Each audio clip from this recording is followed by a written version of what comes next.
कहानी की शुरुआत टोबी मार्शल एक पुराने रेस कार ड्राइवर से होती है जो अब माउंट किस्को, न्यूयॉर्क में अपने मरे हुए पिता के गैराज मार्शल परफॉर्मेंस मोटर्स का मालिक है, जहां वो अपने दोस्तों जो फिन और बेनी के साथ रेसिंग कारों को ठीक करता है। एक दिन मोनाक नाम का एक आदमी जो बड़ी बड़ी रेस करवाता है, अपने ऑनलाइन शो में बताता है कि वो एक डेलियोन नाम की बहुत बड़ी रेस करवाने जा रहा है, जिसमें वही तय करेगा कि कौन उस रेस में हिस्सा लेगा और कौन नहीं। अपनी ज़रूरतों को पूरा करने के लिए स्ट्रगल करते हुए वह और उसका ग्रुप गैराज में काम करने के बाद स्ट्रीट रेस में पार्ट लेते हैं। रेस से पहले टोबी अपनी टीम और पीट से मिलता है, जो उसे बताते हैं कि शो में मोनाक ने उसका नाम लेते हुए कहा कि टोबी ही ये रेस जीतेगा। तभी रेस में पीट की बहन और टोबी की एक्स गर्लफ्रेंड अनीता, एक फेमस रेसर और टोबी के पुराने कॉम्पिटिटर डिनो के साथ आती है। वो टोबी से बात करती है और कहती है कि उसे उसके पिता का दुख है, जिसे सुन के टोबी रेस के लिए निकल जाता है। टोबी की पूरी टीम एक रेडियो में जुड़ी होती है, जिसमें बेनी रेस पर और खासकर टोबी की कार पर प्लेन से नजर रखता है और दूसरी तरफ फिन और जो कार की परफॉर्मेंस, हेल्थ और जीपीएस पर ध्यान रखते हैं। रेस शुरू होती है, पीट भी उसके साथ रेस करता है और टोबी यह रेस आसानी से जीत जाता है। रेस के बाद जब वो सभी गैराज में रेस की पार्टी कर रहे होते हैं तो डिनो उनके पास आता है और उन्हें बताता है कि उसके पास उनके लिए एक प्रोजेक्ट है, जिसमें उन्हें लेट कैरोल शेल्बी द्वारा बनाई गई एक दुर्लभ फोर्ड शेल्बी मस्टैंग को पूरा करना है और उन्हें उसकी सेल के 25% मिलेंगे। अगले दिन उन्हें कार मिलती है और वो उस पर काम चालू करते हैं। थोड़े दिनों बाद न्यूयॉर्क शहर में एक पार्टी में उस कार को ऑक्शन के लिए लाया गया। टोबी और डिनो जूलिया मैडॉन से मिलते हैं, जो एक इंग्लिश कार ब्रोकर है, जिसका क्लाइंट बिल इनेग्राम कार खरीदना चाहता है अगर वे साबित कर सके कि ये 230 माइल्स पर ऑवर से चलती है, जैसा कि टोबी दावा करता है।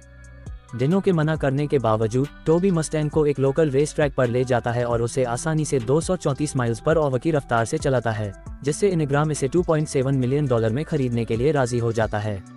प्रॉफिट के बावजूद डिनो टोबी से गुस्सा हो जाता है क्योंकि उसने उसकी बात नहीं मानी और पीट डिनो को बोलता है कि तुम उस कार को कभी भी 230 से ऊपर नहीं ले जा पाते। गुस्से में डिनो टोबी और उसके दोस्त पीट को रेस के लिए चैलेंज करता है।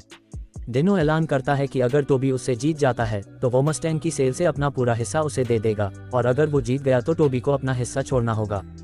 वह उन्हें अपने चाचा की 3 एक जैसी कोएनिग्सेग अगेरा आर कारों के साथ रेस करने का चैलेंज देता है, जिन्हें यूरोप से इलीगल रूप से इंपोर्ट किया गया था। रेस शुरू होती है, डिनो सबसे आगे होता है, पर थोड़ी ही देर में टोबी और पीट उससे आगे निकल जाते हैं और टोबी सबसे आगे होता है और पीट डिनो को उसके आगे नहीं आने देता। पर जैसे ही रेस खत्म होने वाली होती है, टोबी पीट को टक्कर मार देता है और उसकी कार अपना बैलेंस खो देती है और हवा में उछलकर जमीन पर गिरते ही उसकी कार में आग लग जाती है, जिससे पीट की मौत हो जाती है। डिनो सीन से गायब हो जाता है, जबकि टोबी को पुलिस द्वारा गिरफ्तार कर लिया जाता है और उसे इनवॉलंटरी मर्डर के लिए 2 साल की जेल की सजा सुनाई जाती है, क्योंकि वो ये साबित करने में नाकामयाब होता है कि डिनो ने ये सब किया और वहाँ एक और तीसरी कार मौजूद थी। 2 साल बाद वो रिहा हो जाता है। टोबी पीट की मौत का बदला लेने के लिए निकल पड़ता है। वह मोनाक द्वारा ऑर्गेनाइज्ड कार रेस डी लियोन में पार्टिसिपेट करने के लिए इनेग्राम से उसकी मस्टैंग उधार में लेता है और बदले में टोबी उसे बोलता है कि वो प्राइज में से हिस्सा आधा आधा करेंगे। प्राइज में वो सभी कार होंगी जो उस रेस को जीत नहीं पाएगी और उनकी कीमत लगभग 4 मिलियन है। लेकिन इनेग्राम उसके सामने एक शर्त रखता है कि जूलिया उसके साथ कार में हमेशा रहेगी। रेस शुरू होने से पहले दोनों के पास सैन फ्रांसिस्को पहुंचने के लिए 45 घंटे हैं। डेट्रॉइट में वे मिशिगन स्टेट पुलिस के साथ जानबूझकर एक इंटरस्टेट चेज में पड़ जाता है और ताकि वो उसकी फुटेज रिकॉर्ड कर सके और उसे अपलोड करके अपनी प्रेजेंस दिखा सके। वो पुलिस को चकमा देने के लिए बैन की मदद से एक खतरनाक जंप लेता है, जिसका वीडियो वो अपलोड करता है और मोनाक लाइव है और उसे पता चल जाता है कि ऐसा स्टंट बस टोबी ही कर सकता है। मोनाक डिनो को बताता है कि टोबी भी रेस के लिए निकल गया है, जिसे सुन के डिनो अपनी रेयर लैम्बोर्गिनी सेस्टो एलिमेंटो उस आदमी को देने का वादा करता है जो टोबी को रेस में एंटर करने से रोकेगा, जिससे बहुत से ड्राइवर उस डील में इंटरेस्ट लेने लगते हैं। जूलिया टोबी को उसकी असलियत और पीट की मौत कैसे हुई उसे बताने को बोलती है, पर वो मना कर देता है। फिर जूलिया टोबी की बेगुनाही के बारे में मोनाक को बताती है और कहती है कि वहाँ 2 नहीं 3 एक जैसी कार थी और ये बात वो डिनो से पूछ सकता है, जिससे उसे डी लियोन में इनवाइट किया जाता है। अनीता भी डिनो के ऑफिस से मोनाक को लाइव सुन रही थी और ये सब सुन के उसे डिनो पर शक होने लगता है। वो अपने भाई के हत्यारे के बारे में जानने के लिए उसका कंप्यूटर चेक करती है, जहां उसे डिनो के नाम पर एक स्टोरेज का डॉक्यूमेंट मिलता है और जब वो इन्वेंटरी खोलती है तो उसे वही कार दिखती है जिसकी जूलिया बात कर रही थी। जब वो यूटा पहुंचते हैं तो टोबी आराम कर रहा होता है और जूलिया कार चला रही होती है। तभी उन पर कुछ ड्राइवर्स हमला करते हैं, जिससे वे सड़क से हटकर कच्चे रास्ते पर जाते हैं। तभी बेनी नेशनल गार्ड से चुराया गया एक मिलिट्री हेलीकॉप्टर में आता है और मस्टैंग को हवा में लटका कर बोनेविले साल्ट फ्लैट्स में टोबी को क्रू के पास पहुंचाता है, जिसके लिए उसे गिरफ्तार कर लिया जाता है। टोबी और जूलिया रेस के लिए रजिस्ट्रेशन कराने के लिए समय पर सैन फ्रांसिस्को के मार्क हॉपकिंस होटल पहुंचते हैं, जहां टोबी अपने रास्ते में आने वाली मुसीबतों के लिए डीनो से भिड़ता है। लेकिन जैसे ही वो वहां से निकलते हैं, थोड़ी ही दूरी पर डीनो के एक आदमी ने एक तो ट्रक से मस्टैंग को ठोकर मारी, जिससे वह चलने की हालत में नहीं रहती और जूलिया घायल हो जाती है। वो जूलिया को हॉस्पिटल में एडमिट करवाते हैं और टोबी अनीता को कॉल करता है और उसे मिलने के लिए बुलाता है। अनीता टोबी को डीनो की छिपी हुई कोएनिग्सेग का पता बताती है, जिसे टोबी और उसकी क्रू के मेंबर ढूंढ निकाल लेते हैं।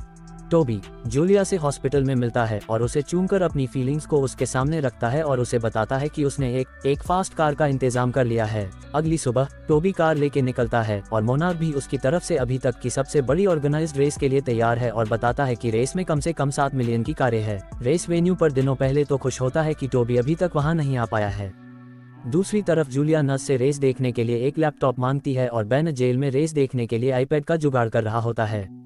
जो और फिन भी रेस पर अपनी नजरें बनाए हुए है। रेस वेन्यू पर टोबी डीनो को हैरान करता हुआ उस लाल कोएनिग्सेग में आता है जिसे उसने पीट की मौत के समय चलाया था, बल्कि उसे अनीता की सगाई की अंगूठी भी देता है, जिससे डीनो को पता चलता है कि वह उससे रिश्ता तोड़ चुकी है। टोबी की रेड कोएनिग्सेग अगेरा देखकर मोनाक अपने शो में कहता है कि शायद टोबी सच कह रहा था कि पीट के एक्सीडेंट वाले दिन 3 कोएनिग्सेग अगेरा थी। वही डीनो अपनी कार में गुस्से में होता है, तो दूसरी ओर टोबी रेस से पहले अपना पूरा ध्यान लगा रहा था। रेस शुरू होती है, टोबी सबसे पीछे होता है पर धीरे धीरे एक एक कर आगे आता है। पर तभी रेस कर रही कारों को पुलिस का हेलीकॉप्टर स्पॉट कर लेता है। हेलीकॉप्टर उन्हें रोकने की कोशिश करता है पर नाकामयाब रहता है, जिसके चलते ऑफिसर और पुलिस यूनिट्स मदद के लिए बुलाता है। सभी रेस का मजा ले रहे होते हैं। पुलिस के बीच में पड़ते ही 2 पुलिस की कारें और एक रेसिंग कार का एक्सीडेंट हो जाता है। पैसिफिक कोस्ट हाईवे पर हो रही इस रेस में रेस करने वाले का पीछा कर रहे कैलिफोर्निया हाईवे पेट्रोल ऑफिसर्स एक एक करके टकराते हैं, जिससे एंड में टोबी, डीनो और एक तीसरी कार बचती है। टोबी पुलिस के साथ हुए लास्ट एक्सीडेंट की वजह से लीड लेता हुआ उन दोनों से आगे आने में कामयाब होता है और डीनो सबसे पीछे हो जाता है। ये सब देख के मोनाक कहता है कि दोबारा से 3 कारें बची है। डीनो अपने आगे चल रही कार को टक्कर मार के उसे रेस से बाहर करता है। उसके बाद जब डीनो और टोबी बचे होते हैं तो डीनो टोबी से आगे निकल जाता है। फिनिशिंग लाइन करीब होती है तो टोबी मरे हुए पीट से मदद मांगता है और आगे निकलने की कोशिश करता है, पर टोबी जैसे ही उसके बराबर में आता है तो डीनो उसे उसी तरह टक्कर मारने की कोशिश करता है जिस तरह उसने पीट को मारा था। लेकिन टोबी इस बार तैयारी के साथ है, वो ब्रेक मार के उसे चकमा दे देता है, जिससे डीनो का एक्सीडेंट हो जाता है और उसकी कार पलट जाती है। टोबी फिनिश लाइन पर पहुंचने से पहले आग लगी कार से डीनो को बाहर खींचता है और डीनो को पीट के लिए एक मुक्का मारता है। तभी पुलिस वहां आती है और वो रेस को फिनिश करने के लिए निकल पड़ता है। बाद में दोनों को पुलिस द्वारा पकड़ लिया जाता है। मोनाक बोलता है, टोबी ये कार तुम्हारी बेगुनाही का सबूत है और कुछ दिन जेल में इसे साबित करने के बाद तुम बाइज्जत बरी हो जाओगे। मूवी के एंड में लगभग 3 महीने बाद टोबी जेल से निकल जाता है और जूलिया उसे लाल मस्टैंग में लेने आती है।